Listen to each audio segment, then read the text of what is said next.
Being a single father can take away quite a lot out of you. The single mothers get all the publicity, but I'll be the first to tell you that it's not a joke. My daughter and I have struggled time and time again since my wife passed, but now that she's learning to talk, things have gotten more and more strange. Lexi sleeps in her own room, down the hall from the master where I stay, and I still use a monitor even though for the most part she sleeps through the night. Call me paranoid, but I want to make sure she has whatever she needs when she needs it. Now though, I'm starting to wish I had thrown that thing out months ago. 2 nights ago, at somewhere around 10:30, I was laying in my bed squeezing what math homework I could into my schedule. All the lights in my room but the desk lamp in front of me had been switched off, and a soft melody of Mozart playing from my laptop to help me focus. I heard Lexi stir. Not something that was particularly abnormal, but long enough that I knew she would call out, and of course she did. Her calm little voice, not fearful or eager, called out for her daddy, and I was more than willing to see what she could need.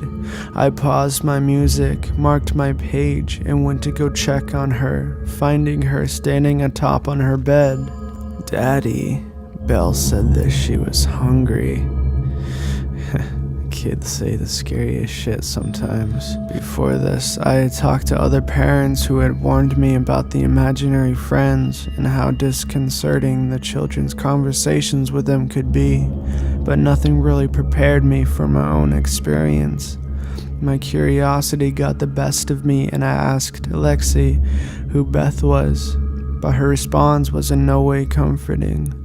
"The girl from my closet," Lexi told me, pointing to the cracked door to her small walk-in closet, something that she had always has me close when I tuck her in. I was sure I had. I checked the closet, fearing for a moment that there may actually be another girl in the room, but found nothing and tried to calm Lexi back to sleep. She was persistent in telling me that her friend hadn't eaten, but I was eventually able to convince her that Beth could come to breakfast with us in the morning. Lexi seemed to accept my plea for sanity and allowed me to tuck her in. She smiled at me with her cheeky little grin, and I kissed her goodnight again to go back to my math, if only for a moment. "Does your daddy want to play?" "I don't know. Are you hungry too?" "No." "Do you still want to play with me?" "Yes." Chills struck me with every word. It all sounded like Lexi, as if she was talking back and forth with herself in a horrifyingly chilling attempt to get me to come back. I won't even pretend like I didn't think about just turning off the monitor. I thought about it very hard, but I did not do it. I went back to her room to tell her to sleep. I found her sitting in front of her closet door with half of a bagel that I had no idea how she had gotten. Talking into the doorway, she was talking into the dark. "Lexi, I need you to go to bed," I told her in a stern, fatherly voice, trying to hide my obvious fear, but she just shook her head. "I can't sleep because Beth wants to play," she told me, looking to the closet and then back to me.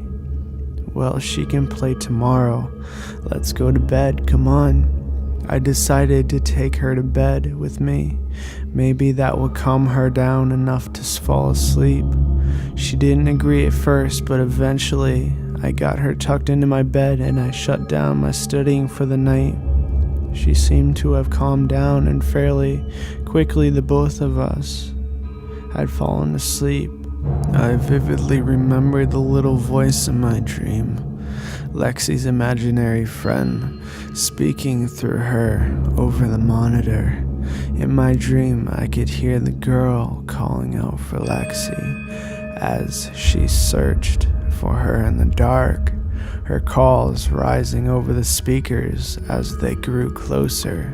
I woke sweaty and immediately padded to my right to find my daughter, but she had left the bed. I frantically searched the room, my eyes shooting back from corner to corner before I found her sitting just outside my open door, cross-legged, illuminated by the blue glow of the laptop on my desk. Her shadow was cast on the wall behind her, countered by another, a large girl's shadow. Lexi looked up at me first, with the careless tiny smile she always wore.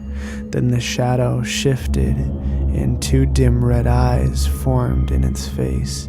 I noticed the red stains on Lexi's arm. "Daddy, Beth wants to say hi to you,"